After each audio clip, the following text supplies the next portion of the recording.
Imagine a despotic, tyrannical ruler who has been overthrown by his people. He has nowhere to turn, nowhere to go that he is safe, except, perhaps, the distant past. Will he be safe thousands of years before he was even born? Or will he face, even there, the consequences of his actions and his true fate? Hello, Star Traveler, and welcome to Gentleman Spaceman's Atomic Hideout, where we explore classic sci-fi from the atomic age and beyond. I'm your host, Brad Grahowski, and today we hear the short story, Flight from Tomorrow, written by Henry Beam Piper, originally published in 1950 in the popular science fiction magazine, Science Fiction Stories. If you enjoy hanging out in the Atomic Hideout, please like, subscribe, and click the bell so you know when our next video is released. Thank you, and enjoy Flight from Tomorrow. Chapter 1. But yesterday, a whole planet had shouted, "Hail Hradska! Hail the leader!" Today, they were screaming, "Death to Hradska! Kill the tyrant!" Those who had been too closely identified with the dictator's rule to hope for forgiveness were fighting to the last, seeking only a quick death in combat. One by one, their isolated points of resistance were being wiped out. The corridors and chambers of the huge palace were thronged with rebels, loud with their shouts, and with the rasping hiss of heat beams and the crush of blasters, reeking with the stench of scorched plastic and burned flesh, of hot metal and charred fabric. The living quarters were overrun. The mob smashed down walls and tore up floors in search of secret hiding places. They found strange things. The spaceship that had been built under one of the domes, in readiness for flight to the still loyal colonies on Mars or the asteroid belt, for instance. But Hradska himself they could not find. At last, the search reached the new tower, which reared its head 5,000 feet above the palace, the highest thing in the city. They blasted down the huge steel doors, cut the power from the energy screens. They landed from anti-grav cars on the upper levels. But except for the barriers of metal and concrete and energy, they were met with no opposition. Finally, they came to the spiral stairway, which led up to the great metal sphere which capped the whole structure. General Zarvaz, the army commander who had placed himself at the head of the revolt, stood with his foot on the lowest step, his followers behind him. There was Prince Brivani, the leader of the old nobility, and Gorzesko Orm, the merchant, and between them stood Tab, the chieftain of the mutinous slaves. There were clerks, laborers, poor but haughty nobles, and wealthy merchants who had long been forced to hide their riches from the dictator's tax-gatherers and soldiers and spacemen. "You'd better let some of us go first," General Zarvis's orderly, a blood-stained bandage about his head, his uniform in rags, suggested. "You don't know what might be up there." The general shook his head. I'll go first." Zarvis Pol was not the man to send subordinates into danger ahead of himself. "To tell the truth, I'm afraid we won't find anything at all up there." "You mean?" Gorzesko Orm began. The time machine," Zarvis Pol replied. "If he's managed to get it finished, the great mind only knows where he may be now, or when." He loosened the blaster in his holster and started up the long spiral. His followers spread out below. Sharpshooters took position to cover his ascent. Prince Brivani and Tab the slave started to follow him. They hesitated as each motioned to the other to precede him. Then the nobleman followed the general, his blaster down, and the brawny slave behind him. The door at the top was open, and Zarvis Pol stepped through, but there was nothing in the great spherical room except a raised dais some 50 feet in diameter, its polished metal top strangely clean and empty. and a crumpled heap of burned cloth and charred flesh that had, not long ago, been a man. An old man with a white beard and the seven-pointed star of the Leonard brothers on his breast advanced to meet the armed intruders. "So he is gone, Kradsy Zago," Zarvis Pol said, holstering his weapon. "Gone in the time machine to hide in yesterday or tomorrow. And you let him go." The old one nodded. "He had a blaster and I had none." He indicated the body on the floor. "Zoldy Jarv had no blaster either, but he tried to stop Hradska. See, he squandered his life as a fool squanders his money, getting nothing for it. And a man's life is not money, Zarvas Pol." "I do not blame you, Kradsy Zago," General Zarvis said. "But now you must get to work and build us another time machine so that we can hunt him down." "Does revenge mean so much to you, then?" The soldier made an impromptu gesture. "Revenge is for fools, like that pack of screaming beasts below. I do not kill for revenge. I kill because dead men do no harm." "Hradska will do us no more harm," the old scientist replied. "He is a thing of yesterday, of a time long past and half lost in the midst of legend." "No matter. As long as he exists at any point in space-time, Hradska is still a threat. Revenge means much to Hradska. He will return for it when we least expect him." The old man shook his head. "No, Zarvas Pol. Hradska will not return." Hradska holstered his blaster, threw the switch that sealed the time machine, put on the anti-grav unit, and started the time shift unit. He reached out and set the destination dial for the mid-52nd century of the atomic era. That would land him in the 9th age of chaos, following the 2-century war and the collapse of the world theocracy. A good time for his purpose. The world would be slipping back into barbarism and yet possess the technologies of former civilizations. 100 little national states would be trying to regain social stability, competing and warring with one another. Hradska glanced back over his shoulder at the cases of books, record spools, tridimensional pictures, and scale models. These people of the past would welcome him, and his science of the future would make him their leader. He would start in a small way, by taking over the local feudal or tribal government, would arm his followers with weapons of the future. Then he would impose his rule upon neighboring tribes, or princedoms, or communes, or whatever, and build a strong sovereignty. From that he envisioned a world empire, a solar system empire. Then he would build time machines, many time machines.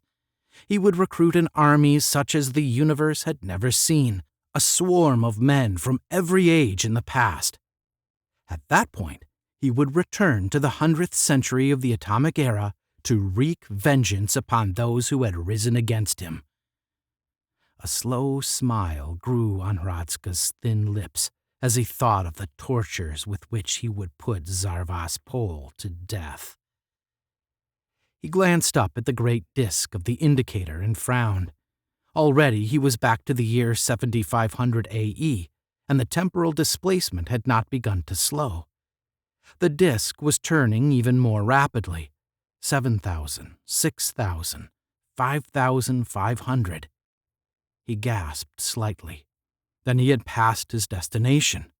He was now in the 40th century, but the indicator was slowing. The hairline crossed the 30th century, the 20th, the 15th, the 10th. He wondered what had gone wrong, but he had recovered from his fright by this time. When the insane machine stopped, as it must around the 1st century of the atomic era, he would investigate, make repairs, then shift forward to his target point. Hradska was determined upon the 52nd century. He had made a special study of the history of that period, had learned the language spoken then, and he understood the methods necessary to gain power over the natives of that time. The indicator disc came to a stop in the 1st century. He switched on the magnifier and leaned forward to look. He had emerged into a normal time in the year 10 of the atomic era, a decade after the first uranium pile had gone into operation and 7 years after the first atomic bombs had been exploded in warfare. The altimeter showed that he was hovering at 8,000 feet above ground level. Slowly, he cut out the anti-grav, letting the time machine down easily. He knew that there had been no danger of materializing inside anything. The new tower had been built to put it above anything that had occupied that spacepoint at any moment within history or legend or even the geological knowledge of man. What lay below, however, was uncertain. It was night. The visa-screen showed only a star-dusted, moonless sky and dark shadows below. He snapped another switch. For a few microseconds, a beam of intense light was turned on, automatically photographing the landscape under him. A second later, the developed picture was projected upon another screen. It showed only wooded mountains and a barren, brush-grown valley. The time machine came to rest with a soft jar and a crashing of broken brushes that was audible through the sound pickup. Hradska pulled the main switch. There was a click as the shielding went out and the door opened. A breath of cool night air drew into the hollow sphere. Then there was a loud bang inside the mechanism, and a flash of blue-white light which turned to pinkish flame with a nasty crackling. Curls of smoke began to rise from the square black box that housed the time-shift mechanism, and from behind the instrument board.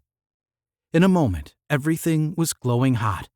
Driblets of aluminum and silver were running down from the instruments. Then the whole interior of the time machine was afire. There was barely time for Hradska to leap through the open door. The brush outside impeded him, and he used his blaster to clear a path for himself away from the big sphere, which was now glowing faintly on the outside. The heat grew in intensity, and the brush outside was taking fire. It was not until he had gotten 200 yards from the machine that he stopped, realizing what had happened. The machine, of course, had been sabotaged. That would have been young Zoldy, whom he had killed, or that old billy goat Kradzy Zago. The latter, most likely. He cursed both of them for having marooned him in this savage age at the very beginning of atomic civilization, with all his printed and recorded knowledge destroyed. Oh, he could still gain mastery over these barbarians. He knew enough to fashion a crude blaster, or a heat beam gun, or an atomic electric conversion unit. But without his books and records, he could never build an anti-grav unit, and the secret of the temporal shift was lost. For time is not an object, or a medium which can be traveled along. The time machine was not a vehicle, it was a mechanical process of displacement within the space-time continuum, and those who constructed it knew that it could not be used with the sort of accuracy that the dials indicated. Hradska had ordered his scientists to produce a time machine, and they had combined the possible displacement with the space-time continuum with the sort of fiction the dictator demanded for their own well-being. Even had there been no sabotage, his return to his own time was nearly of zero probability. The fire, spreading from the time machine, was blowing toward him. He observed the wind direction and hurried around out of the path of the flames. The light enabled him to pick his way through the brush, and after crossing a small stream, he found a rutted road and followed it up the mountainside until he came to a place where he could rest concealed until morning. Chapter 2. It was broad daylight when he woke, and there was a strange throbbing sound. Hradska lay motionless under the brush where he had slept, his blaster ready. In a few minutes, a vehicle came into sight, following the road down the mountainside. It was a large thing, four-wheeled with a projection in the front which probably housed the engine, and a cab for the operator. The body of the vehicle was simply an open rectangular box.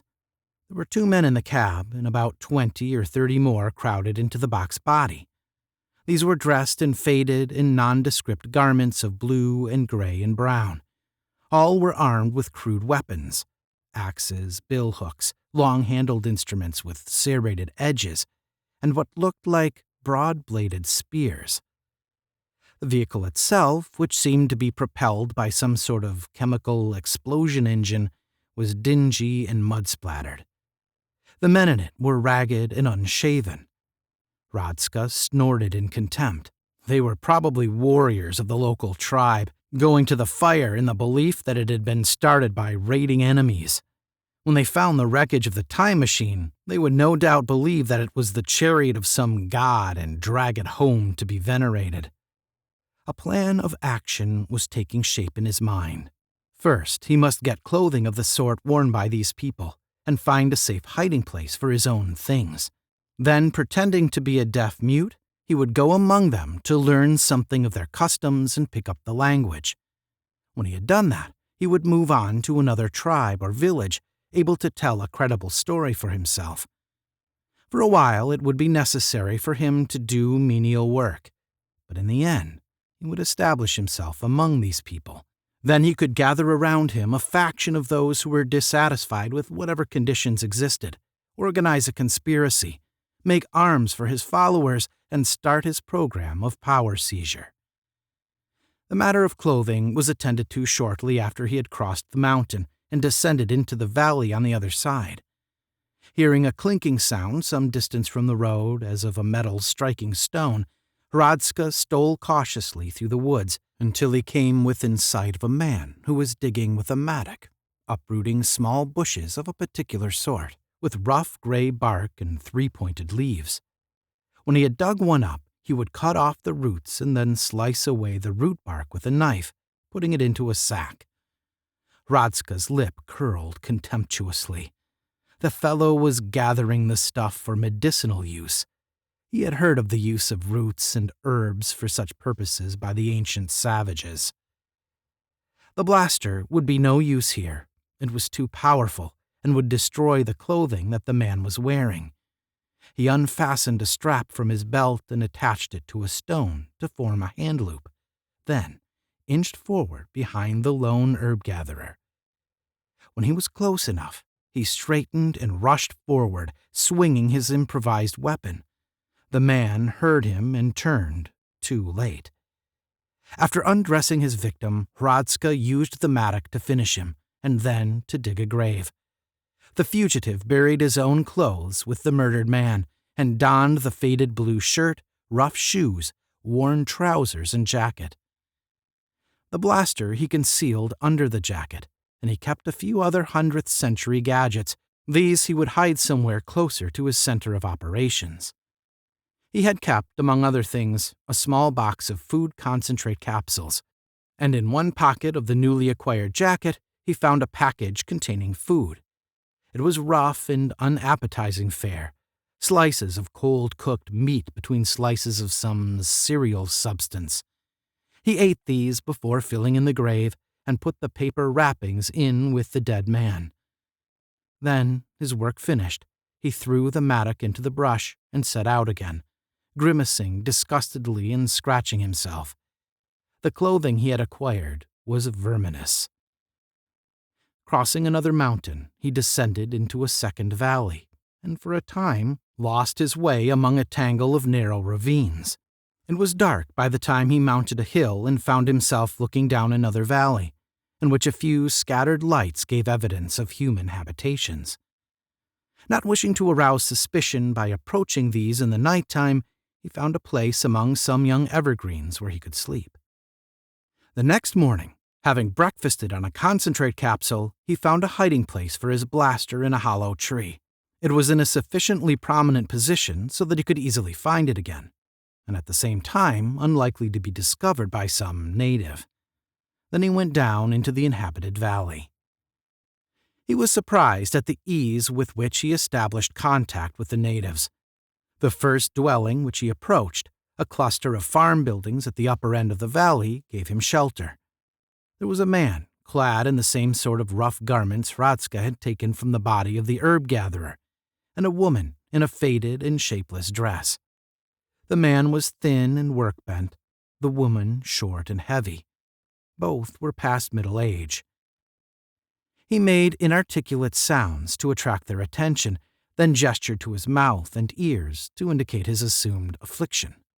He rubbed his stomach to portray hunger.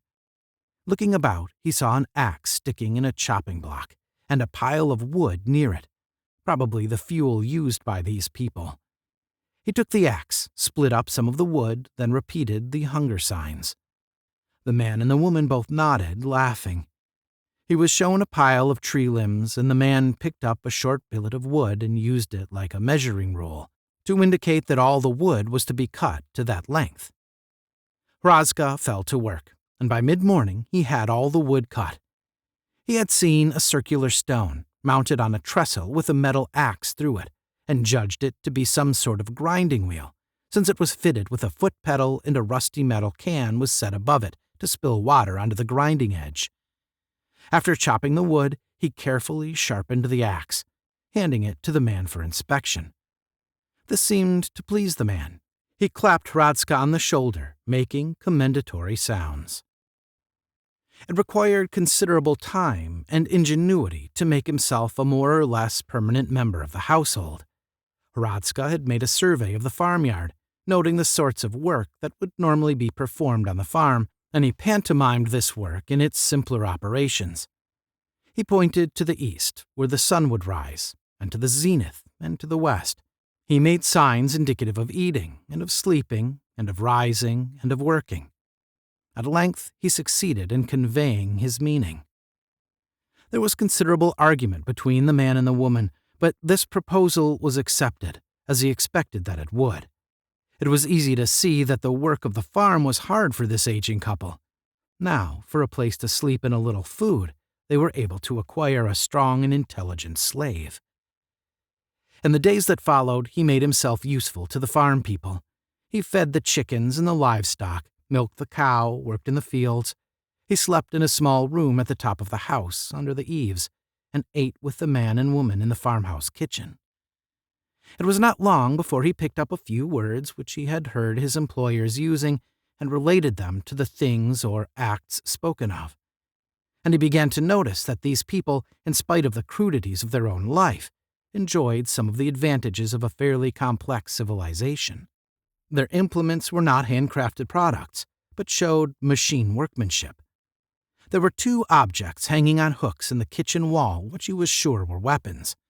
Both had wooden shoulder stocks and wooden forepieces. They had long tubes extending from the front and triggers like blasters. One had double tubes mounted side by side and double triggers.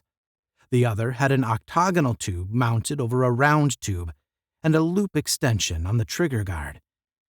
Then there was a box on the kitchen wall with a mouthpiece and a cylindrical tube on a cord. Sometimes a bell would ring out of the box, and the woman would go to this instrument, take down the tube and hold it to her ear and into the mouthpiece. There was another box from which voices would issue of people conversing, or of orators, or of singing, and sometimes instrumental music. None of these things were objects made by savages. These people probably traded with some fairly high civilization. They were not illiterate.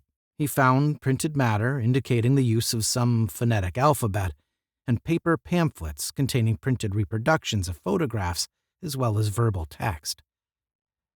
There was also a vehicle on the farm, powered, like the one he had seen on the road, by an engine in which a hydrocarbon liquid fuel was exploded. He made it his business to examine this minutely and to study its construction and operation until he was thoroughly familiar with it. It was not until the 3rd day after his arrival that the chickens began to die. In the morning, Hradska found 3 of them dead when he went to feed them, the rest drooping unhealthily. He summoned the man and showed him what he had found.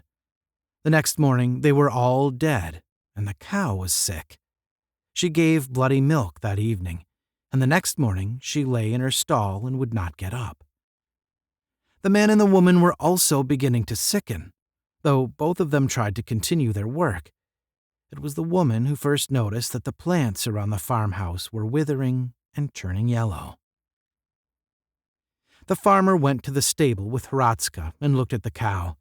Shaking his head, he limped back to the house, and returned carrying one of the weapons from the kitchen, the one with the single trigger and the octagonal tube. As he entered the stable, he jerked down and up on the loop extension of the trigger guard, then put the weapon to his shoulder and pointed it at the cow. It made a flash and roared louder even than a hand blaster, and the cow jerked convulsively and was dead. The man then indicated by signs that Hradska was to drag the dead cow out of the stable, dig a hole, and bury it. This Hradska did, carefully examining the wound in the cow's head. The weapon, he decided, was not an energy weapon, but a simple solid missile projector. By evening, neither the man nor the woman were able to eat, and both seemed to be suffering intensely. The man used the communication instrument on the wall, probably calling on his friends for help. Hradska did what he could to make them comfortable, cooked his own meal, washed the dishes as he had seen the woman doing, and tidied up the kitchen. It was not long before people, men and women who he had seen on the road or who had stopped at the farmhouse while he had been there, began arriving, some carrying baskets of food. And shortly after Hradska had eaten, a vehicle like the farmer's, but in better condition and of better quality, arrived, and a young man got out of it and entered the house, carrying a leather bag. He was apparently some sort of a scientist. He examined the man and his wife, asked many questions, and administered drugs. He also took samples for blood tests and urinalysis. This, Hradska considered, was another of the many contradictions he had encountered among these people. This man behaved like an educated scientist, and seemingly had nothing in common with a peasant herb gatherer on the mountainside. The fact was that Hradska was worried. The strange death of the animals, the blight which had smitten the trees and vegetables around the farm, and the sickness of the farmer and his woman all mystified him. He did not know of any disease which would affect plants and animals and humans. He wondered if some poisonous gas might not be escaping from the earth near the farmhouse. However, he had not himself been affected. He also disliked the way in which the doctor and the neighbors seemed to be talking about him. While he had come to a considerable revision of his original opinion about the culture level of these people, it was not impossible that they might suspect him of having caused the whole thing by witchcraft. At any moment, they might fall upon him and put him to death. In any case, there was no longer any use in his staying here, and it might be wise if he left at once. Accordingly, he filled his pockets with food from the pantry and slipped out of the farmhouse. Before his absence was discovered, he was well on his way down the road.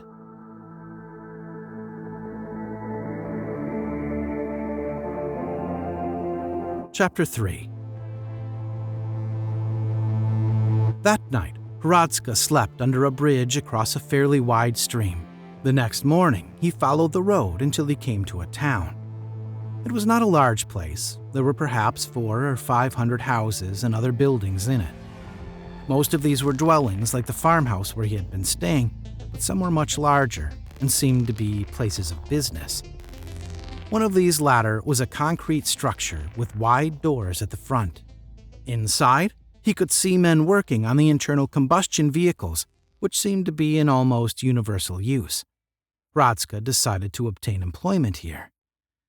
It would be best, he decided, to continue his pretense of being a deaf mute. He did not know whether a world language were in use at this time or not, and if not, the pretense of being a foreigner unable to speak the local dialect might be dangerous. So he entered the vehicle repair shop and accosted a man in a clean shirt who seemed to be issuing instructions to the workers, going into his pantomime of the homeless mute seeking employment. The master of the repair shop merely laughed at him, however. Hradska became more insistent in his manner, making signs to indicate his hunger and willingness to work. The other men in the shop left their tasks and gathered around. There was much laughter and unmistakably ribald and derogatory remarks. Hradska was beginning to give up hope of getting employment here when one of the workmen approached the master and whispered something to him. The two of them walked away, conversing in low voices. Hradska thought he understood the situation. No doubt the workman, thinking to lighten his own labor, was urging that the vagrant be employed, for no other pay than food and lodging. At length, the master assented to his employee's urgings. He returned, showing Hradska a hose and bucket and sponges and cloths, and set him to work cleaning the mud from one of the vehicles. Then, after seeing that the work was being done properly, he went away, entering a room at one side of the shop. About 20 minutes later, another man entered the shop. He was not dressed like any of the other people whom Hradska had seen. He wore a gray tunic and breeches, polished black boots, and a cap with a visor and a metal insignia on it. On a belt he carried a holstered weapon like a blaster. After speaking to one of the workers who pointed Hradska out to him, he approached the fugitive and said something. Hradska made gestures at his mouth and ears and made gargling sounds. The newcomer shrugged and motioned him to come with him, at the same time producing a pair of handcuffs from his belt and jingling them suggestively. In a few seconds, Hradska tried to analyze the situation and estimate its possibilities. The newcomer was a soldier, or more likely a policeman, since manacles were a part of his equipment.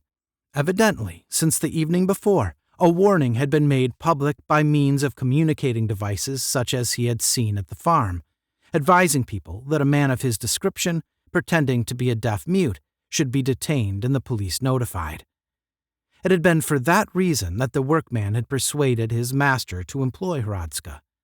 No doubt he would be accused of causing the conditions at the farm by sorcery.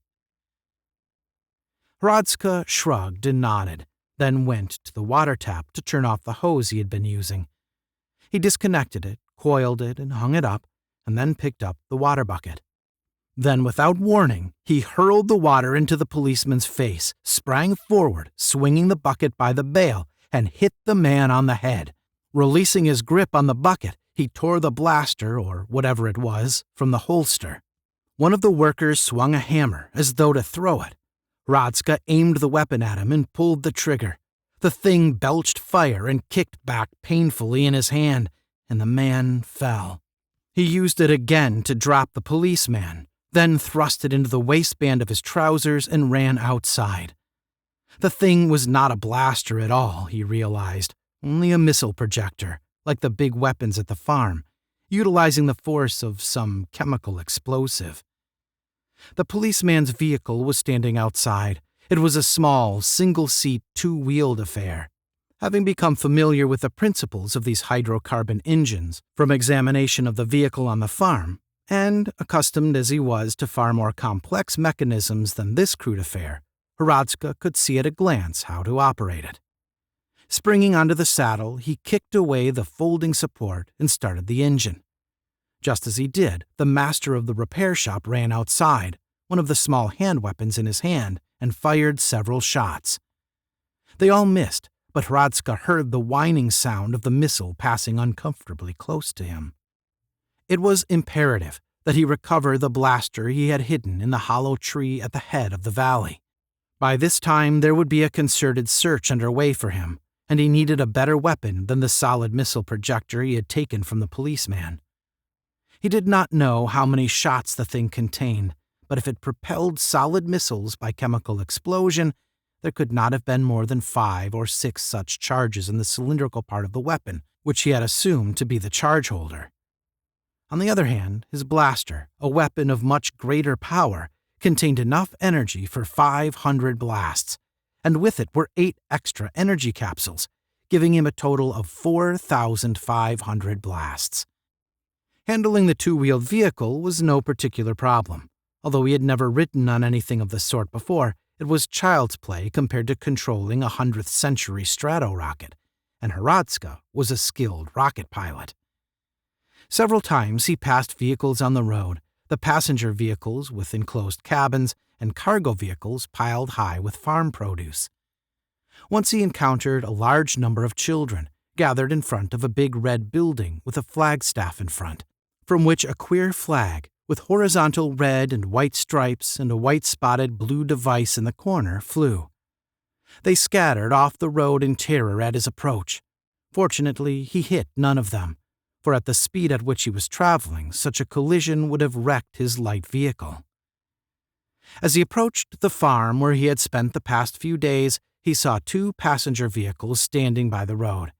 One was a black one, similar to the one in which the physician had come to the farm, and the other was white with black trimmings and bore the same device he had seen on the cap of the policeman.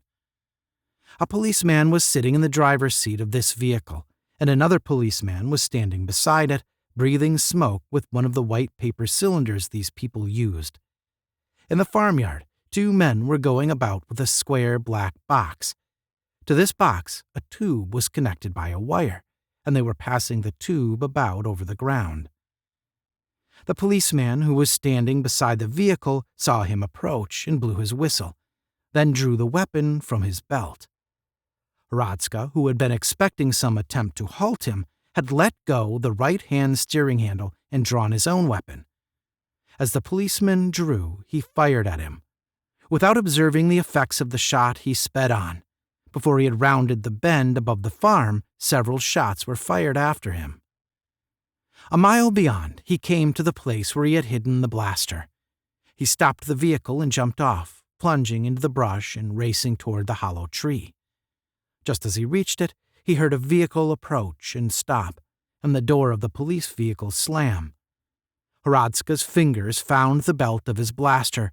He dragged it out and buckled it on, tossing away the missile weapon he had been carrying. Then, crouching behind the tree, he waited. A few moments later, he caught a movement in the brush toward the road.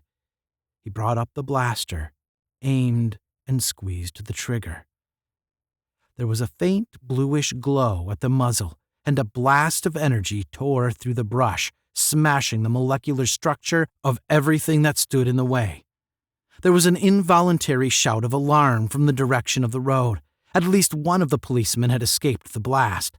Hradska holstered his weapon and crept away for some distance, keeping under cover, then turned and waited for some sign of the presence of his enemies. For some time, nothing happened. He decided to turn hunter against the men who were hunting him. He started back in the direction of the road, making a wide circle, flitting silently from rock to brush and from brush to tree, stopping often to look and listen. This finally brought him upon one of the policemen and almost terminated his flight at the same time. He must have grown overconfident and careless. Suddenly, a weapon roared, and a missile smashed through the brush inches from his face. The shot had come from his left and a little to the rear. Whirling, he blasted 4 times in rapid succession, then turned and fled for a few yards, dropping and crawling behind a rock. When he looked back, he could see wisps of smoke rising from the shattered trees and bushes which had absorbed the energy output of his weapon, and he caught a faint odor of burned flesh. One of his pursuers, at least, would pursue him no longer. He slipped away, down into the tangle of ravines and hollows in which he had wandered the day before his arrival at the farm. For the time being, he felt safe, and finally, confident that he was not being pursued, he stopped to rest. The place where he stopped seemed familiar, and he looked about. In a moment, he recognized the little stream, the pool where he had bathed his feet, the clump of seedling pines under which he had slept. He even found the silver foil wrapping from the food concentrate capsule. But there had been a change since the night when he had slept here. The young pines had been green and alive. Now they were blighted, and their needles had turned brown. Hradska stood for a long time looking at them. It was the same blight that had touched the plants around the farmhouse, and here, among the pine needles on the ground, lay a dead bird.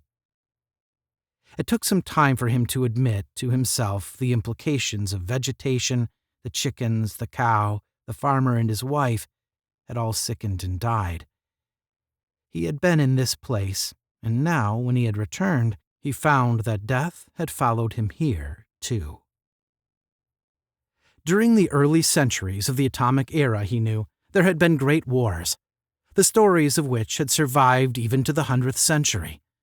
Among the weapons that had been used, there had been artificial plagues and epidemics, caused by new types of bacteria developed in laboratories against which the victims had possessed no protection.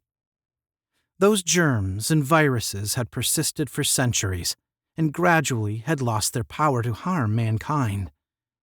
Suppose now that he had brought some of them back with him, to a century before they had been developed. Suppose that he were a human plague carrier. He thought of the vermin that had infested the clothing he had taken from the man he had killed on the other side of the mountain. They had not troubled him after the first day.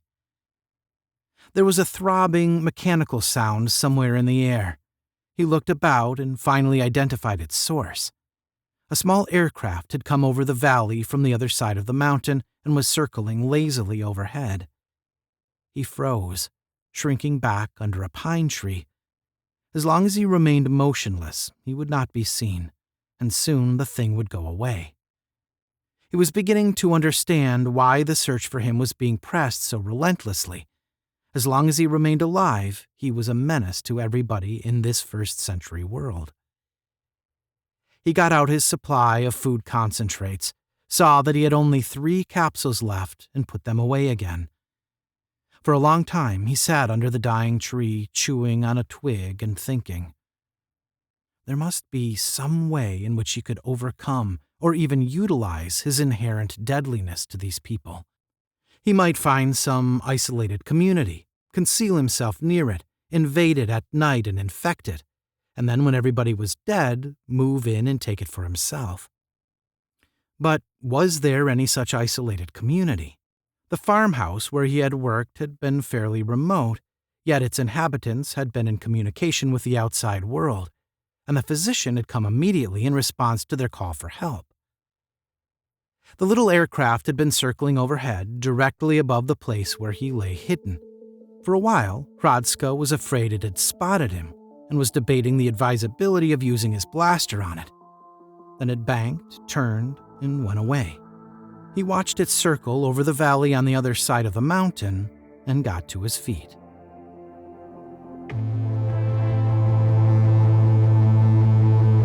Chapter 4.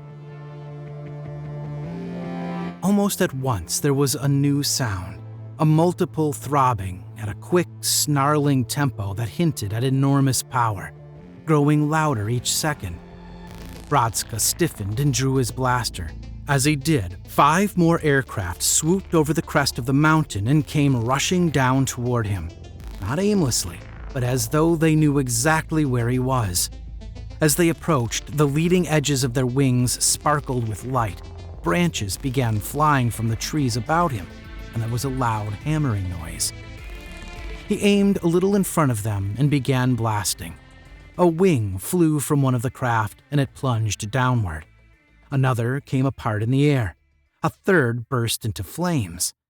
The other 2 zoomed upward quickly. Hradska swung his blaster after them, blasting again and again. He hit a 4th with a blast of energy, knocking it to pieces, and then the 5th was out of range. He blasted at it twice, but without effect. A hand blaster was only good for 1,000 yards at the most. Holstering his weapon, he hurried away, following the stream and keeping under cover of trees. The last of the attacking aircraft had gone away, but the little scout plane was still circling about, well out of blaster range. Once or twice, Hradska was compelled to stay hidden for some time, not knowing the nature of the pilot's ability to detect him. It was during one of these waits that the next phase of the attack developed. It began like the last one, with a distant roar that swelled in volume until it seemed to fill the whole world. Then, 15 or 20,000 feet out of blaster range, the new attackers swept into sight. There must have been 50 of them, huge, tapering things with wide-spread wings, flying in close formation, wave after V-shaped wave. He stood and stared at them, amazed. He had never imagined that such aircraft existed in the first century. Then a high-pitched screaming sound cut through the roar of the propellers, and for an instant he saw countless small specks in the sky falling downward.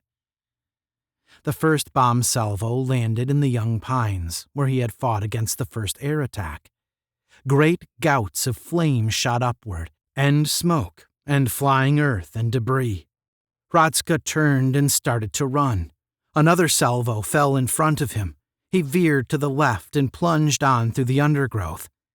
Now the bombs were falling all about him, deafening him with their thunder, shaking him with concussions. He dodged, frightened, as the trunk of a tree came crashing down beside him. Then something hit him across the back, knocking him flat. For a moment he lay stunned, then tried to rise. As he did, a searing light filled his eyes and a wave of intolerable heat swept over him. Then, darkness. No, Zarvis Pol, Kradzi Zago repeated. Hradska will not return. The time machine was sabotaged. So, by you? The soldier asked. The scientist nodded. I knew the purpose for which he intended it. Hradska was not content with having enslaved a whole solar system. He hungered to bring tyranny and serfdom to all the past and all the future as well. He wanted to be master not only of the present, but of the centuries that were and were to be as well. I never took part in politics, Zarvis Pol. I had no hand in this revolt. But I could not be party to such a crime as Hradska contemplated when it lay within my power to prevent it. The machine will take him out of our space-time continuum, or back to a time when this planet was a swirling cloud of flaming gas, Zarvis Pol asked. Kradzi Zargo shook his head. No, the unit is not powerful enough for that. It will only take him about 10,000 years into the past, but then, when it stops, the machine will destroy itself.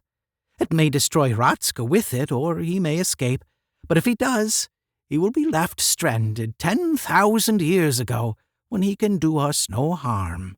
Actually, it did not operate as he imagined, and there is an infinitely small chance that he could have returned to our time in any event, but I wanted to ensure against even so small a chance. We can't be sure of that, Zarvis Pol objected. He may know more about the machine than you think, enough more to build another like it. So you must build me a machine and I'll take back a party of volunteers and hunt him down. That would not be necessary, and you would only share his fate. Then, apparently changing the subject, Kradzi Zargo asked, Tell me, Zarvis Pol, have you never heard the legends of the deadly radiations? General Zarvis smiled. Who is not? Every cadet at the officers' college dreams of rediscovering them, to use as a weapon, but nobody ever has. We hear these tales of how, in the early days, atomic engines and piles of fission bombs emitted particles which were utterly deadly, which would make anything with which they came in contact deadly, which would bring a horrible death to any human being. But these are only myths. All the ancient experiments have been duplicated time and again, and the deadly radiation effect has never been observed. Some say that it is a mere old wives' terror tale. Some say that the deaths were caused by fear of atomic energy when it was still unfamiliar. Others contend that the fundamental nature of atomic energy has altered by the denigration of the fissionable matter. For my own part, I am not enough of a scientist to have an opinion. The old one smiled wanly. None of these theories are correct. In the beginning of the atomic era, the deadly radiations existed. They still exist, but they are no longer deadly, because all life on this planet has adapted itself to such radiations, and all living things are now immune to them. And Hradska has returned to a time when such immunity did not exist. But would that not be to his advantage? Remember, General, that a man has been using atomic energy for 10,000 years. Our whole world has become drenched with radioactivity. The planet, the seas, the atmosphere, and every living thing are all radioactive now. Radioactivity is as natural to us as the air we breathe. Now, you remember hearing of the great wars of the first century of the atomic era, in which whole nations were wiped out, leaving only hundreds of survivors out of millions. You, no doubt, think that such tales are products of ignorant and barbaric imagination, but I assure you, they are literally true. It was not the blast effect of a few bombs which created such holocausts, but the radiations released by the bombs.